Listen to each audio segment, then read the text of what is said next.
O apo, ayan ka na naman.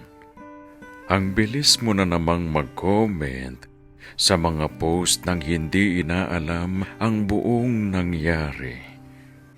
Ang bilis mong makisali sa galit. Ang bilis mong pumuna.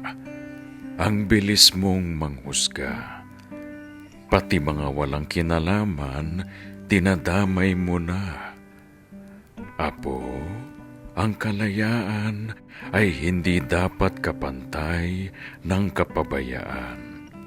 Hindi masamang makiisa sa ipinaglalaban ng karamihan, basta't sinasangkapan mo ng mabusising pagkilatis at makataong paninindigan sa mga salitang binibitawan.